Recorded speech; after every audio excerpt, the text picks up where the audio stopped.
Hello student, myself Pankaj fun with fin India में आपका स्वागत है। सो स्टूडेंट, आज अपन बात करने वाले हैं क्लास 12 के चैप्टर नंबर 1 के अंदर रिप्रोडक्शन इन ऑर्गेनिज्म के बारे में।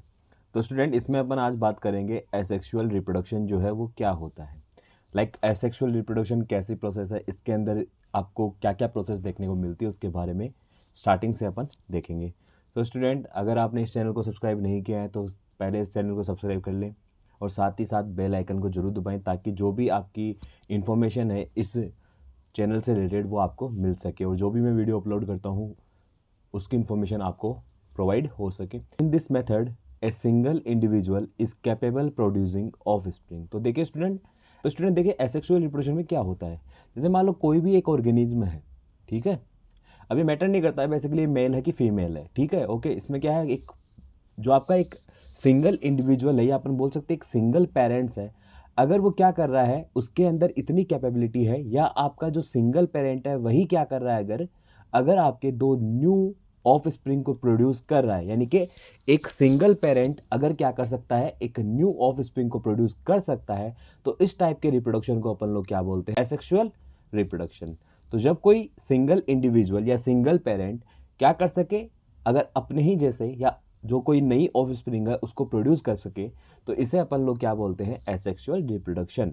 तो देखिए स्टूडेंट, सेक्सुअल में अपन लोग क्या देखते हैं, सेक्सुअल में देखते हैं कि मेल और फीमेल जो होते हैं ये दोनों आपस में मिलकर क्या करते हैं, चाइल्ड का फॉर्मेशन करते हैं। बट अगर आपका बात करें एसेक्सुअल रिप्रोडक्शन की, तो इसमें सेक्सुअल रिप्रोडक्शन के जैसा कुछ नहीं होता। यहाँ पर क्या होता है, एक ही जो सिंगल इंडिविजुअल है वो क्या कर सकता है, अपनी नई ऑफ स्प्रिंग को जनरेट कर सकता है। The offspring that are produced are not only identical to one another but are also exact copy of their parent. तो देखिए स्टूडेंट, अगर अपन बात करें जैसे सेक्सुअल रिप्रोडक्शन के अंदर अगर बात करें तो यहाँ पर मेल और फीमेल से जो चाइल्ड प्रोड्यूस होता है, यहाँ पर क्या होगा, ये जो चाइल्ड है आपका वो अपने पेरेंट से डिसिमिलरिटी शो करता है। क्यों? क्योंकि इसमें इसके भी कैरेक्टर्स आए होते हैं और इसके भी कैरेक्टर्स आए होते हैं, और इसी के साथ ये चाइल्ड जो होगा वो अपने ब्रदर या अपनी जो बहन है उससे क्या करेगा, जो डिसिमिलरिटीज है वो शो करेगा। लेकिन अगर वो क्या है, ट्विंस है, तो ट्विंस अगर होंगे तो इसका मतलब क्या है कि वो दोनों सिमिलर होंगे। अब ट्विंस क्या होते हैं उसके बारे में भी अपन डिस्कस करेंगे। देन यहाँ पर बात चल रही है कि जो आपका एसेक्सुअल रिप्रोडक्शन है उसके अंदर जो क्या बनता है, उसके अंदर जो नई ऑफस्प्रिंग बनती है अपने पेरेंट्स की भी क्या होते हैं, एग्जैक्ट कॉपी होते हैं। और इस एग्जैक्ट कॉपी ऑर्गेनिज्म को अपन लोग क्या बोल सकते हैं, क्लोन्स। क्या बोल सकते हैं बेटा, क्लोन्स।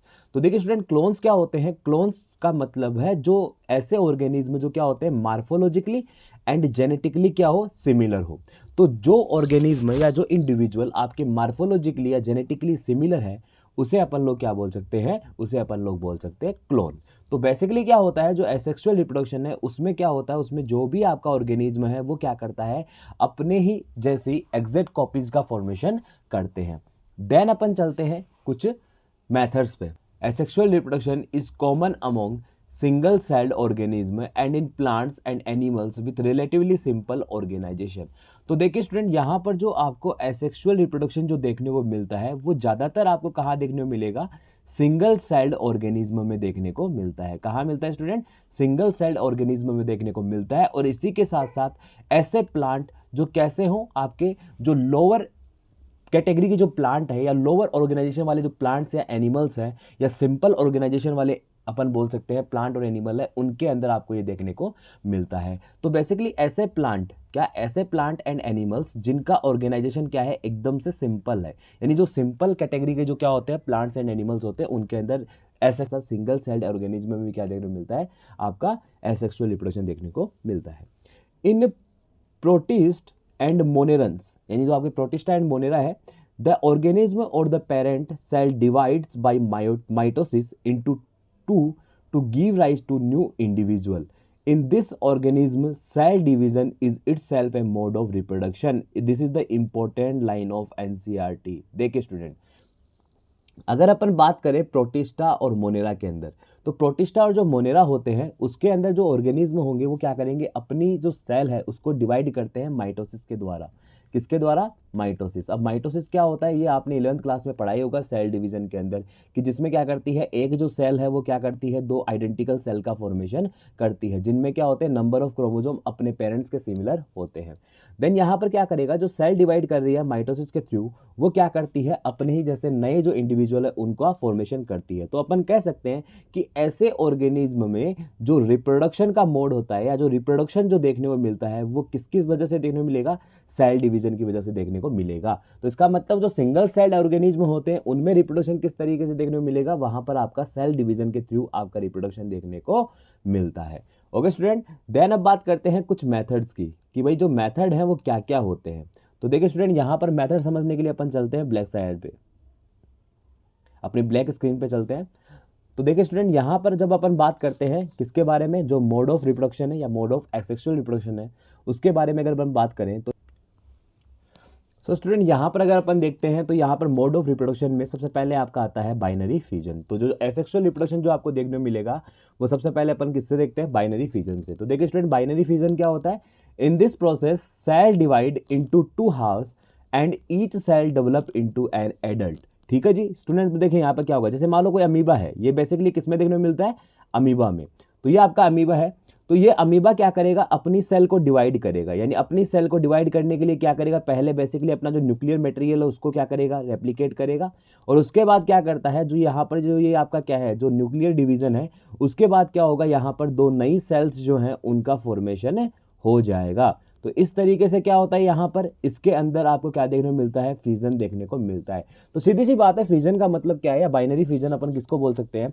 तो स्टूडेंट, बाइनरी फिजन का मतलब होता है कि बेसिकली अगर कोई सेल या कोई भी यूनिसेलुलर ऑर्गेनिज्म है, वो क्या कर रहा है, अपनी सेल को डिवाइड करके दो नए जो आपके क्या है, ऑफस्प्रिंग है, या जो दो नए जो आपके सेल है उनको प्रोड्यूस कर रहा है, और एक हर एक सेल क्या कर रही है, एक नए एडल्ट के अंदर कन्वर्ट हो रही है। तो इसे अपन लोग क्या बोल सकते हैं, इसे अपन लोग बोल सकते हैं बाइनरी फिजन।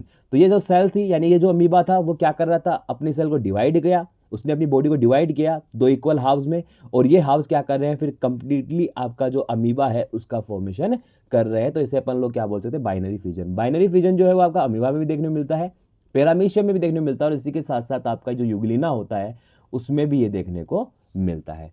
तो स्टूडेंट, आपको बाइनरी फिजन, आई होप आपको बाइनरी फिजन समझ में आया होगा।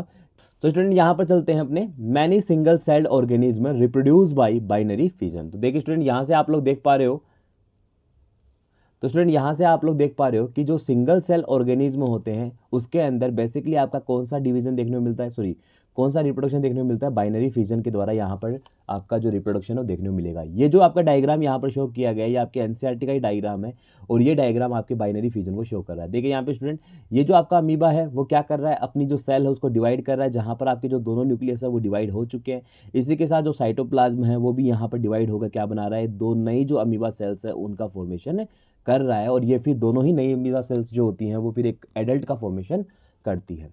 तो इसमें होता क्या है, देखिए वेयर ए सेल डिवाइड। अब देखिए स्टूडेंट, ये जो आपका यहाँ से आपकी ये डेफिनेशन है किसकी, बाइनरी फिजन की, a cell divide into two halves and each rapidly grow into an adult. तो स्टूडेंट, यहाँ पर इसका मतलब क्या है कि एक जो सेल होती है, जो वन अमीबा है, वो क्या करेगा, डिवाइड करेगा किसमें, टू हाउस के अंदर, और ये क्या करती है, फिर रैपिडली ग्रोथ करके क्या करेगी, एडल्ट का फॉर्मेशन कर देगी। ये क्या होते हैं आपके अमीबा और पैरामीशियम में देखने को मिलता है। ठीक है, देन जो बडिंग वाला प्रोसेस है वो अपन लोग बाद में देखेंगे। एक बार अपन आते हैं किस पे, आपकी अनफेवरेबल कंडीशन में जो अमीबा है उनके अंदर कैसे रिप्रोडक्शन होता है। और स्टूडेंट, इसको देख लेना, ये काफ़ी ज़्यादा इंपॉर्टेंट है। ओके स्टूडेंट, इस प्रोसेस में आपको स्पोरुलेशन के बारे में भी पता लगा, बेसिकली इसको स्पोरुलेशन भी अपन बोल सकते हैं।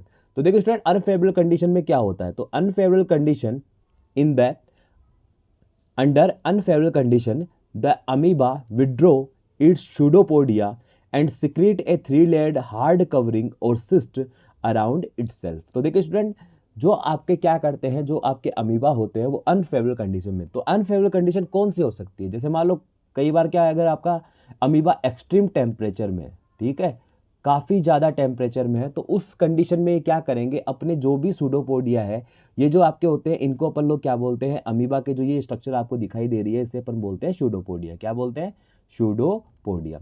तो ये अपने सूडोपोडिया को क्या कर देते हैं, ये अपने सूडोपोडिया को रिलीज कर देते हैं, विड्रॉ कर देते हैं और एक अपनी क्या करेंगे 3 लेयर्ड स्ट्रक्चर का यहाँ पर क्या करेंगे सिक्रेशन करेंगे। क्या करेंगे यहाँ पर सिक्रेशन करेंगे और इस 3 लेयर्ड स्ट्रक्चर को अपन लोग क्या बोलते हैं सिस्ट बोलते हैं। क्या बोलते हैं सिस्ट। देन दिस प्रोसेस या this phenomena is termed as इंसिस्टेशन।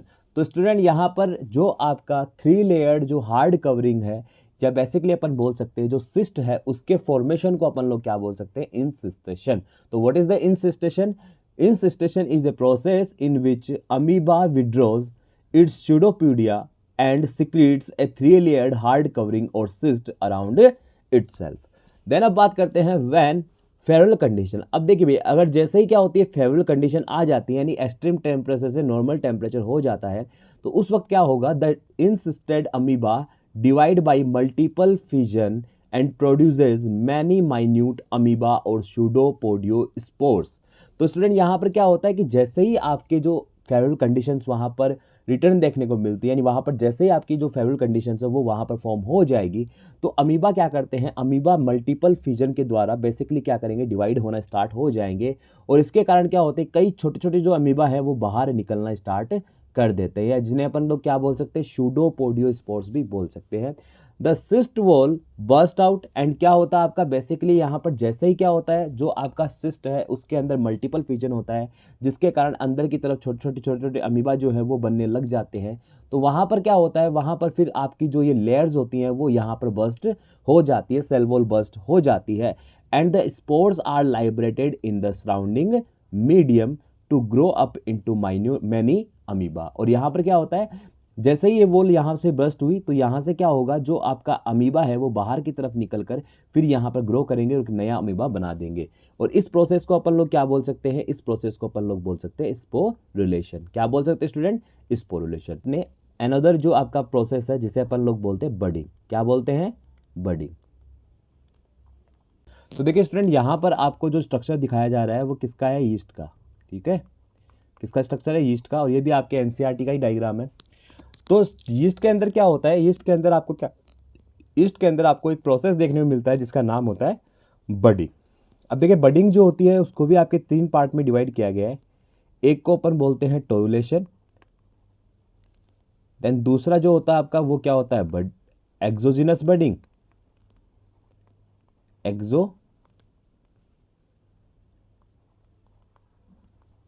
Budding and जो नेक्स्ट जो होता है वो होता है आपका एंडोजीनस बडिंग। तो स्टूडेंट यहाँ पर अगर बात करें अपन की जो बडिंग है पहले तो इसे समझ लेते हैं बडिंग प्रोसेस क्या होती है। तो देखिए इस प्रोसेस में क्या होता है कि जो एक पर्टिकुलर सेल होती है वो अनइक्वली डिवाइड करती है। तो कैसे डिवाइड करेगी आपका अनइक्वली। अब यहाँ पर अनइक्वली डिवीजन का मतलब क्या है जैसे मान लो ये आपकी सेल है तो ये आपकी एक बड़ी सेल बन गई और एक आपकी छोटी सेल बन गई। तो ये अनइक्वली डिवीजन के द्वारा क्या होता है एक न्यू बड जो होती है उसका फॉर्मेशन हो जाता है और ये बड क्या रहेगी अपने इनिशियल पीरियड में क्या अपने इनिशियल पीरियड में तो क्या रहेगी इस पेरेंट बॉडी से अटैच्ड रहेगी। ये क्या आती है इसकी पेरेंट बॉडी। ये क्या आती है इसकी पेरेंट बॉडी। इसने सेल बेसिकली सेल ने क्या किया डिवाइड किया सेल ने डिवीजन किया और डिवीजन के कारण यहाँ पर किसका फॉर्मेशन हो गया एक बर्ड का फॉर्मेशन हो गया। और ये बर्ड क्या करेगी अपने इनिशियल टाइम पे तो किससे अटैच्ड रहेगी अपनी पेरेंटल बॉडी से। देन फिर क्या होता है जैसे ये बर्ड डेवलप होती है डेवलप होकर क्या हो जाएगी ये आपकी जो इस बर्ड तो ये जो बर्ड होती है वो क्या होती है डेवलप होके या ग्रो करके अपनी जो पेरेंट बॉडी है उससे डिटैच हो जाएगी। तो स्टूडेंट देखिए यहाँ पर अपन को 2 कंडीशंस देखने को मिल सकती है। अब या तो ये क्या होगी बर्ड इसी से अटैच रहेगी या ये बर्ड क्या हो सकती है आपकी अलग हो सकती है। तो देखिए टोरुलेशन स्टेज में क्या होता है टोरुलेशन स्टेज में बेसिकली जो यहाँ पर बर्ड होती है वो यहाँ पर ग्रो करके इसी से अटैच हो जाती है और इस स्ट्रक्चर को अपन क्या बोलते हैं टोरुला। क्या बोलते हैं टोरुला स्टेज। तो टोरुलेशन जो होता है वो देखने को मिलता है ईस्ट के अंदर। क्या देखने को मिलता है ईस्ट के अंदर क्योंकि ईस्ट में क्या होता है कई बार ईस्ट में ऐसे कई सारी जो आपकी सेल्स है वो यहाँ पर अटैच्ड रहती है यानी कि जो आपकी जो बर्ड थी वो यहाँ से क्या नहीं होती रिलीज नहीं होती। अब बात आती है एक्सोजिनस बडिंग क्या होती है। एक्सोजिनस बडिंग का मतलब है कि अगर कोई बर्ड एक्सटर्नली क्या कर रही है ग्रो कर रही है यानी किसी सेल के बाहर की तरफ क्या कर रही है ग्रो कर रही है, तो इसे अपन लोग क्या बोलते हैं, एक्सोजेनस बडिंग बोलते हैं, जो किसके अंदर देखने को मिलती है, आपको हाइड्रा के अंदर देखने को मिलती है, और साथ ही साथ आपको किस में देखने को मिलती है, साथ ही साथ आपको ईस्ट में भी देखने को मिलती है। देन बात आती है एंडोजिनस बडिंग की। तो एंडोजिनस बडिंग का मतलब क्या होता है, एंडोजिनस बडिंग का मतलब है इंटरनल बडिंग, या इंटरनली क्या होती है, बड जो होती है वो आपकी डेवलप होती है। जैसा कि आपको देखने को मिलता है स्पंज के अंदर, किसके अंदर, स्पंज के अंदर। स्पंज के अंदर क्या किसका फॉर्मेशन होता है, जेम्यूल्स का फॉर्मेशन होता है। जो ये आपके स्ट्रक्चर है इसको अपन लोग क्या बोल सकते हैं, स्पंज, क्या बोल सकते हैं, स्पंज। तो देखिए स्टूडेंट, स्पंज जो होता है वो किसका मेंबर होता है, पोरीफेरा का मेंबर होता है। किसका मेंबर होता है भाई, पोरीफेरा का। तो यहाँ पर जो स्पंज होता है वो बेसिकली क्या करते हैं, ये भी आपके एंडोजिनस बडिंग द्वारा क्या करेंगे, रिप्रोडक्शन करेंगे। तो यहाँ पर क्या होते हैं, छोटे छोटे जो आपकी क्या होती है, छोटी छोटी जो सेल्स है वो यहाँ पर आपकी बनने लग जाती है, और इस तरीके से काफ़ी सारे क्या हो जाएंगी, सेल्स का फॉर्मेशन यहाँ पर हो जाएगा, और इस तरीके से क्या बनती है, एक पर्टिकुलर बड जो होती है वो अंदर की तरफ क्रिएट हो जाती है।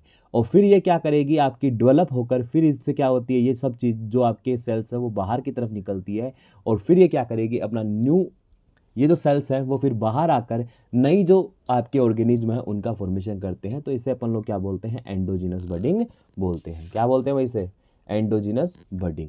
ठीक है, और इन स्ट्रक्चर्स को अपन क्या बोलेंगे, इस स्ट्रक्चर को अपन बोलते हैं गेम्यूल। क्या बोलते हैं इनको अपन, गेम्यूल। तो स्टूडेंट